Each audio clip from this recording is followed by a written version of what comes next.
Muito bem. E qual a questão que tem nos preocupado? O que tem preocupado a todos nós? O dia de amanhã. Está todo mundo preocupado com o dia de amanhã.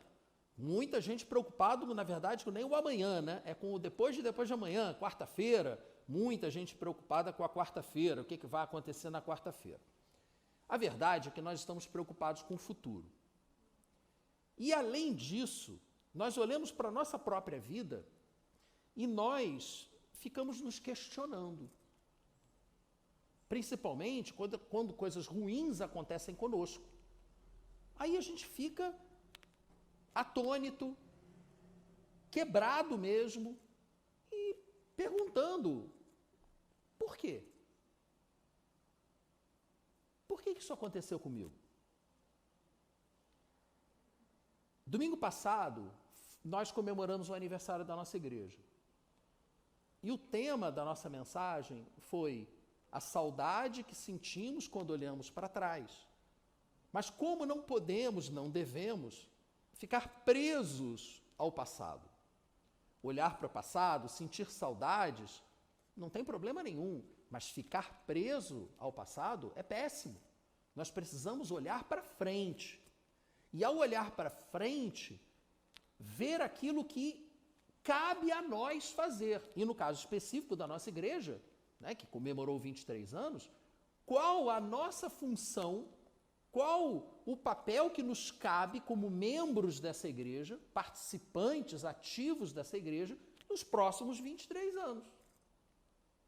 E é nesse sentido que essa série de mensagens vai.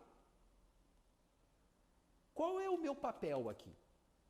Por que eu estou aqui? Por que eu, num domingo à noite, saio da minha casa, num domingo de chuva, e venho me encontrar com outras pessoas nesse local? Qual é a nossa motivação? E aí, pensando nisso, eu me lembrei de uma conversa que tive recentemente com um amigo meu. Uma conversa sobre o sentido da vida. Então, antes de compartilhar com você essa conversa, obviamente sem contar o nome do meu amigo, eu lhe pergunto, para você, qual é o sentido da sua vida? Feche os seus olhos um instantinho, para você poder se concentrar nessa pergunta. Qual é o sentido da minha vida? Cara, nunca parei para pensar nisso. Talvez você esteja pensando isso. Eu já parei várias vezes. Será que o sentido da vida é ser feliz? Construir uma família? Deixar um legado? Plantar uma árvore e escrever um livro? Qual o sentido da vida para você? Pode abrir seus olhos agora. E deixa então eu compartilhar essa conversa. Um amigo meu, cristão, conversando comigo, me disse, Léo, eu não posso mais me considerar um cristão tradicionalmente falando. Cara, por que não?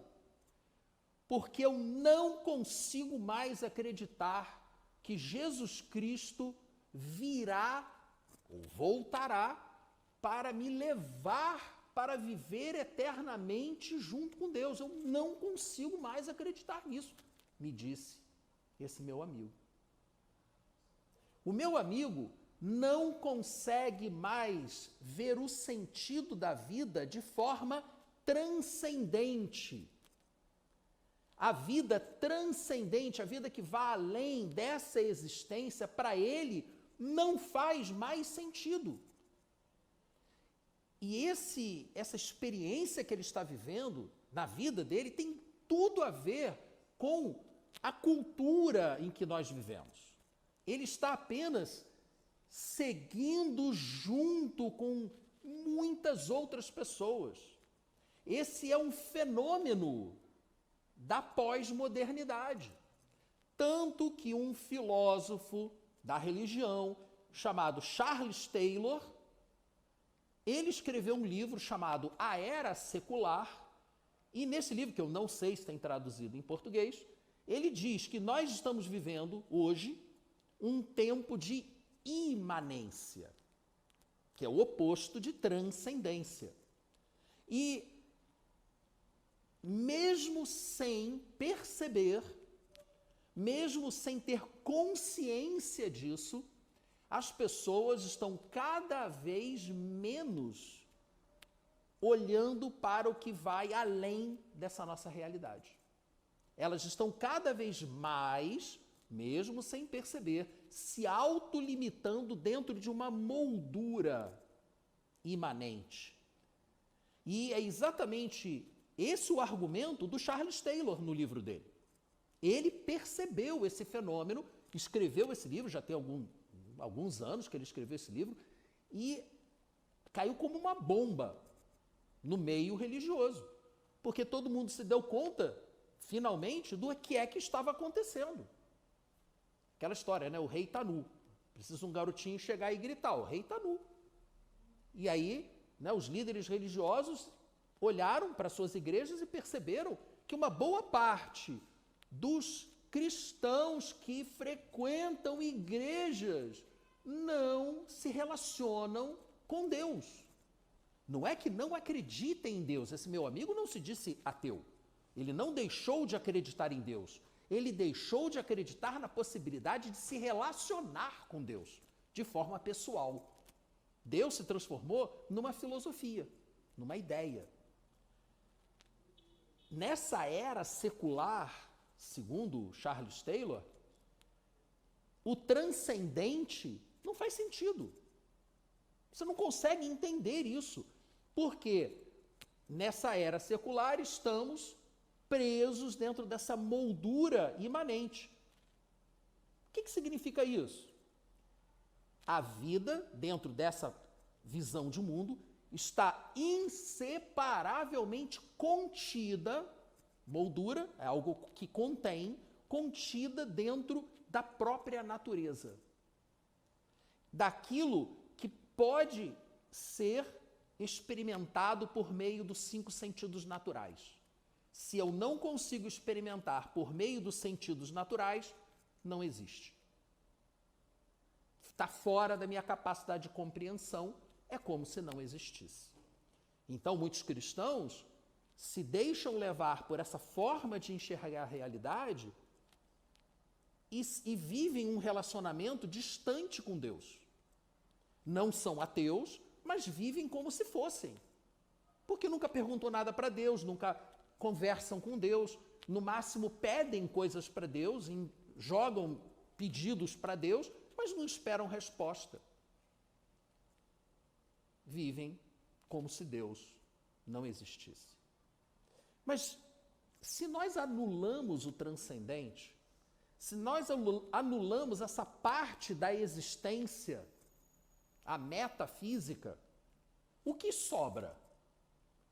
Se nós nos tornamos, mesmo sem perceber, incapazes de acreditar na existência, na possibilidade de me relacionar com uma realidade além do que os 5 sentidos são capazes de perceber, o que é que vai nos sobrar? Essa existência. Onde é que eu vou buscar sentido para a minha vida? Nessa existência. Porque é só o que tem, se é o que tem, é onde eu vou buscar sentido. E quando eu me dedico a buscar sentido nessa existência, eu corro grande risco de ir para um dos 2 extremos mais comuns que nós temos visto atualmente. Um extremo é o egocentrismo. Não existe Deus, eu sou Deus. Eu sou o meu Deus. Eu decido o que é bom para mim. E se alguém cruzar meu caminho, eu atropelo. Não importa. Os outros não interessam. Só interessa a minha vontade, o meu prazer, a minha necessidade. E aí essas pessoas, para preencherem o seu vazio interior, sim, claro, porque Deus existe e, segundo cremos, nos criou. E nos criou especificamente para termos uma relação pessoal com Ele, íntima, relacional. Mas se não cremos no transcendente, como que a gente vai se relacionar com Deus, o Criador? Então fica um buraco. Fica um buraco dentro de nós, no nosso eu. O nosso eu fica falho. E esse buraco é do tamanho de Deus. Ué, mas Deus está em todos os lugares? Sim. Mas nós não fomos criados apenas para viver na presença de Deus. Nós fomos criados para nos relacionar com Ele, para tê-lo dentro de nós. E aí o buraco que é deixado pela ausência de Deus, nós sentimos uma necessidade tremenda de ocupá-lo. E ocupamos como? Justamente, busca pelo prazer, busca pelo poder, materialismo, busca por recursos, por dinheiro, por satisfação, por fama. E hoje em dia, né, com as redes sociais, todo mundo está em busca de fama. Todo mundo está em busca dos seus 15 minutos de fama, lá como dizia o Andy Warhol, todo mundo vai ter seus 15 minutos de fama. E está todo mundo em busca do seu momento de fama, o número de likes. Eu até comentei um pouco antes da celebração aqui que assisti recentemente ao filme Elvis. E tem uma hora que não vou dar muito spoiler não, só um pouquinho. Tem uma hora lá que a Priscila, a esposa dele, vira para ele e fala assim, não dá mais para viver com você. Bom, todo mundo sabe que eles se separaram, né? Então, isso é público e notório. Não dá mais para viver com você, porque você só é feliz no palco. E quando você sai do palco, você só consegue sobreviver à base de remédio, de pílulas, até o momento de voltar para o palco. Você não vive fora do palco. Então não dá para eu continuar com você, porque eu quero viver com você. E você não está aqui. Vejam, a busca por sentido, e o filme realmente leva você a perceber isso, a busca por sentido, ela pode ser destrutiva. Porque quando ele encontrou aquilo que dava sentido para a vida dele, aquilo começou a consumi-lo. A própria Bíblia diz que não há problema em você possuir dinheiro, por exemplo. Né? No caso dele era fama, no caso de outras pessoas é dinheiro. Não há problema em você possuir dinheiro, o problema é o dinheiro possuir você. Não há problema em você ganhar fama naquilo que você faz. É um professor muito bom, é um especialista conhecido, reconhecido, e isso te torna famoso. Não há problema nisso, o problema é você se deixar possuir pela fama, como foi o caso do Elvis. Todos nós, percebendo ou não, estamos em busca de sentido para as nossas vidas. Se cremos em Deus, nós temos a chance de buscar esse sentido nele, que é o nosso Criador. Se não cremos nele, se não cremos na possibilidade de nos relacionarmos com ele, nós vamos buscar no aqui e no agora. Ou no materialismo egocêntrico, busca pelo prazer desenfreada, ou vamos para o outro extremo e passamos a buscar causas que deem sentido para as nossas vidas. Causas como, por exemplo, salvar o planeta, salvar as baleias, salvar as tartarugas, lutas contra grupos políticos, né? Os antifascistas, os anticomunistas. Então, é sempre anti alguma coisa, né? Nunca, tem os pró-vida também, mas aí é outra história. Tem os pró-escolha. Aí os pró-vida brigam com os pró-escolha. Os anticomunistas brigam com os antifascistas. Grupos, normalmente jovens, que não se satisfazem com a busca pelo sentido na fama, no dinheiro, no poder, e precisam de causas. Mas essas causas já que não há o transcendente, só há o imanente, elas acabam substituindo Deus. São religiões materialistas. A Terra passa a ser Deus, Gaia. Gaia é Deus agora. Então a pessoa não acredita em Deus e deifica a Terra. A Terra é Deus e nós temos que salvar a Terra dos seres humanos, inclusive exterminando os seres humanos. Vocês sabem que já existem grupos de ecoterroristas que pregam o extermínio da raça humana. Exceto eles, lógico, eles são do bem, eles não vão exterminar a si mesmos. Mas o resto da raça humana é bom que seja exterminado para o bem da Terra. Então é uma coisa assim que é espantosa. Essas pessoas estão sinceramente buscando sentido para suas vidas e criaram uma religião. A religião do ambientalismo, a religião da igualdade, a religião da política essa, aquela ou aquela outra. Não estou aqui para defender nenhuma delas ou atacá-las. Mas a questão é, o que move essas pessoas? A busca pelo sentido. Todos nós, mais cedo ou mais tarde, iremos devotar nossa vida a essa mesma busca. Mas aí eu digo para vocês, será que a busca por sentido restrita a essa existência, ou seja, presa dentro da moldura imanente, a chance de dar certo? Aí nós vemos o que Paulo disse para os coríntios, na primeira carta dele, capítulo 15, versículo 19, que está projetada. Vamos ler juntos?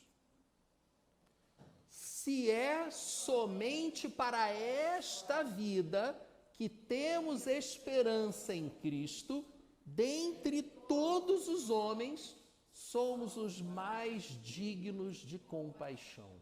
Em outra versão diz que somos os mais infelizes de todos os homens. Você está em busca da felicidade? Parabéns, eu também.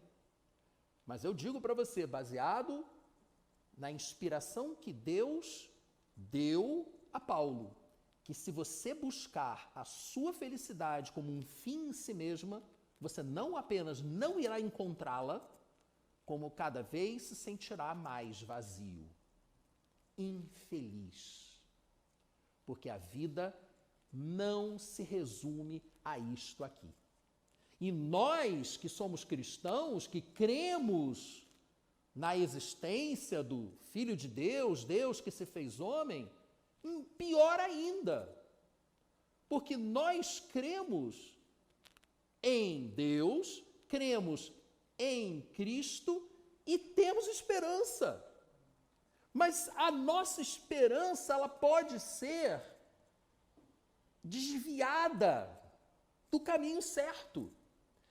É o que Paulo está falando. Se você está depositando a sua esperança em Cristo nesta vida, você está desorientado e você vai ser infeliz.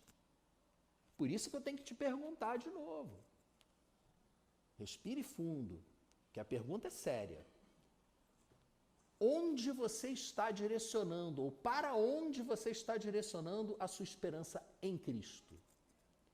A sua esperança em Cristo busca o quê? Visa o quê? Dependendo do que você espera que Cristo faça por você, você pode simplesmente se tornar uma pessoa muito infeliz, mesmo sendo cristão, mesmo sendo salvo pela graça de Deus mediante a sua fé. Mas depois da salvação tem todo um processo de vida pela frente. Não acabou aí não, é só o começo. E aí, mesmo salvo, você se torna uma pessoa infeliz. Porque as suas prioridades estão mal orientadas. E essa questão de prioridades, ela não é nova. Aí eu peço que você abra a sua Bíblia, agora no Evangelho de Lucas. E você verá que sempre houve uma preocupação dos seres humanos por essa questão existencial. Sempre houve. Não é de hoje, não, gente. E no tempo de Jesus, essa preocupação se revelou num discurso que aconteceu, que está lá em Lucas 12. A partir do versículo 22, nós lemos: dirigindo-se aos seus discípulos, disse Jesus: portanto, eu lhes digo, não se preocupem com suas próprias vidas quanto ao que comer, nem com seus próprios corpos quanto ao que vestir. A vida é mais importante do que a comida e o corpo mais importante do que as roupas. Observem os corvos. Observem os pássaros. Não semeiam, não colhem, não têm armazéns, nem celeiros. Contudo, Deus os alimenta. E vocês têm muito mais valor do que as aves. Quem de vocês, por mais que se preocupe, pode acrescentar uma hora que seja a sua vida?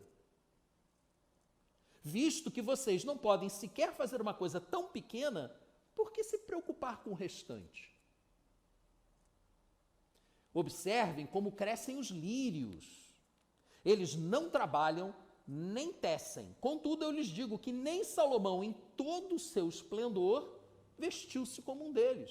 Ora, se Deus veste assim a erva do campo, que hoje existe, amanhã lançada no fogo, quanto mais vestirá vocês, homens de pequena fé.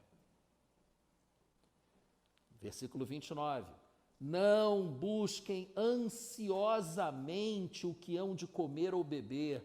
Não se preocupem com isso, pois o mundo pagão, o mundo que não acredita no transcendente, o mundo materialista, o mundo pós-moderno, esse mundo é que corre atrás dessas coisas. Mas o Pai de vocês sabe que vocês precisam delas. Busquem, portanto, o reino de Deus. E essas coisas vão ser acrescentadas. Não tenham medo. Nesses dias que estamos vivendo, Jesus chegar para a gente e dizer assim, não tenha medo. Eu domino a história.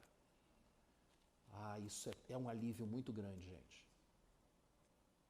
Para doidos como eu, que ficam lendo demais, ficam sabendo mais coisas do que deveriam saber, ler uma afirmação dessa de Jesus é um alívio muito grande. Não tenham medo, pequeno rebanho, pois foi do agrado do Pai dar-lhes o reino. Vendam o que vocês têm, deem esmolas, façam para vocês bolsas que não se gastam com o tempo, um tesouro nos céus que não se acabe, onde ladrão nenhum chega perto e nenhuma traça destrói.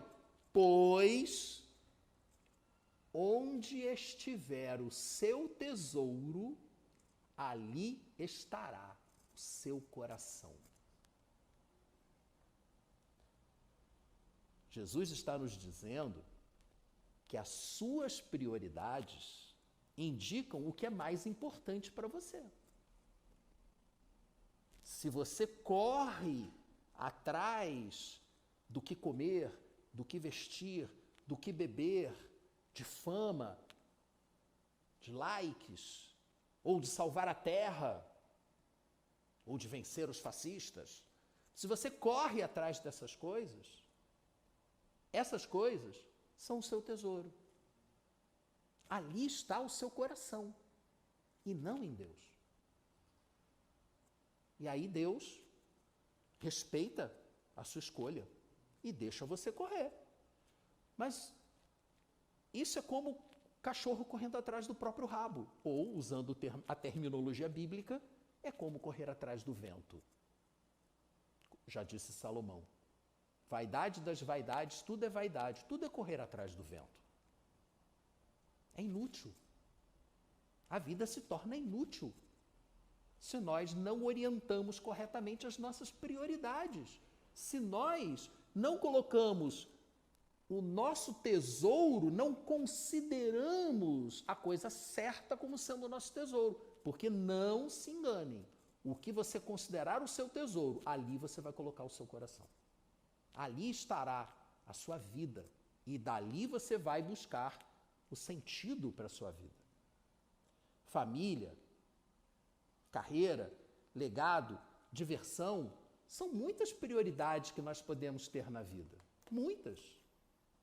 E a escolha das prioridades é só a primeira parte dessa pesquisa, dessa busca pelo sentido da vida. Teremos mais outras 3 pela frente, nos próximos 3 domingos. Não perca. Depois fica lá no nosso canal do YouTube. Mas veja, não deixe para amanhã. Faça essa pergunta hoje. Ou faça-se essa pergunta hoje. Qual é o seu tesouro? Onde você está colocando o seu coração? Porque nós acabamos de ler que Jesus disse para os seus discípulos que todas essas coisas que nós temos priorizado em nossas vidas, elas são boas. Não tem nada de errado em buscar o que comer, o que vestir, o que beber. Em si mesmo, não tem nada de errado nisso. A questão é a prioridade. Porque o propósito da sua vida, a razão de ser da sua vida estará sempre intimamente relacionada ao local onde estiver o seu tesouro. Porque é o local onde estará o seu coração. Qual é o seu tesouro? Ali estará o seu coração. Dali você vai extrair o sentido da sua vida, o propósito para a sua vida. Mas Paulo alertou. Se nós depositarmos a nossa esperança nesse mundo, nós seremos infelizes. Portanto, o que nós precisamos fazer, na prática, poxa, muita filosofia, hoje está muito filosófico, eu sei, desculpe, mas é difícil falar do sentido da vida sem filosofar, né? O que na prática significa colocar o reino de Deus em primeiro lugar? Buscai primeiro o reino de Deus e tudo o que você precisa vai ser acrescentado. O que é que na prática isso significa? Entrar para um mosteiro, ir para o deserto, viver de gafanhotos? Estão querendo que todos passem a viver de gafanhotos, mas essa é outra história. Será que é isso, né, que devemos fazer? Gente, reino significa governo. Buscar o reino de Deus é buscar o governo de Deus. Governo significa controle. Quando você busca o reino de Deus, significa que você está abrindo mão do controle sobre a sua própria vida. Você está buscando que Deus controle a sua vida, que Deus oriente você nas suas escolhas. É uma escolha sua entregar para Deus o controle sobre as suas escolhas. Você está escolhendo deixar que Ele escolha por você. E é isso que Deus está nos chamando a fazer. Escolha buscar primeiro o reino de Deus. Escolha entregar a sua vida nas mãos de Deus. Nós cantamos isso agora há pouco. Colocar a vida da gente nas mãos de Deus. Entregar, abrir mão do controle sobre a sua própria vida e submeter-se ao controle de Deus. Isso é que significa buscar o reino de Deus em primeiro lugar. E basicamente foi o que Jesus respondeu quando lhe perguntaram o que era o mais importante. Jesus, o que é o mais importante? Resume aí. Está muito longa essa história. Está muito longa, já estou chegando a quase meia hora. Resume. Mateus 22. Mateus 22, versículos 37 a 40, Jesus respondeu o que é o mais importante na vida. Respondeu Jesus a essa pergunta: ame o Senhor, o seu Deus, de todo o seu coração, de toda a sua alma, de todo o seu entendimento. Esse é o primeiro e maior mandamento. E o segundo é semelhante a ele: ame ao seu próximo como a si mesmo. Desses dois mandamentos, dessas duas ordens, dependem toda a lei e os profetas. Que poder de síntese, hein? De Jesus? Ele era o autor, né? O autor sabe resumir a sua própria obra. O resumo, o âmago, o elixir da vida é amar a Deus de todo o coração, de toda a alma, de todo entendimento e amar ao próximo como a nós mesmos. Amar é gostar? Também, mas é muito mais do que isso. Como é que Deus prova o amor dele por nós? João 3,16. Porque Deus amou o mundo de tal maneira que deu o seu próprio Filho unigênito para que todo aquele que nele crer não pereça, mas tenha vida eterna. Deus amou você a ponto de criar todo o universo para que você e eu também vivêssemos aqui. E depois, porque nos afastamos dele, porque nos desconectamos dele, fomos buscar os nossos próprios interesses, para nos resgatar, para restaurar a relação rompida com ele, ele enviou o seu próprio Filho para que o seu Filho Jesus nos resgatasse com o sacrifício da sua própria vida, como iremos nos lembrar daqui a pouco. Isso é amor, na prática. E quando Jesus morreu por nós, nós vemos na Bíblia que ele não queria. Lá na véspera, na noite da véspera, no Jardim das Oliveiras, o Getsemane, ele chegou para Deus e falou: Pai, não dá para passar essa, não? Quero não. Bota outro. Mas não dá, né? Só tem eu. Então tô aqui para isso, né? Então, tá bom. Jesus não queria, não. Ele fez em obediência. Amor é obedecer. Jesus falou isso, está em João. Se vocês me amam, vocês cumprem a minha vontade. Então não adianta dizer que ama e não fazer a vontade de Deus. Amar a Deus sobre todas as coisas é buscar a vontade de Deus para a sua vida. E aí, quando você busca a vontade de Deus para a sua vida, você encontra o sentido da sua vida, encontra a felicidade e ainda recebe todas as outras coisas. Como Salomão, que pediu sabedoria e ganhou todo o resto. Lógico que a gente precisa elaborar um pouquinho mais isso daí, por isso que tem outras 3 partes pela frente. Mas tudo começa com a escolha da sua prioridade. Qual a sua prioridade hoje? Concluindo, nós fomos criados por Deus para sermos transcendentes.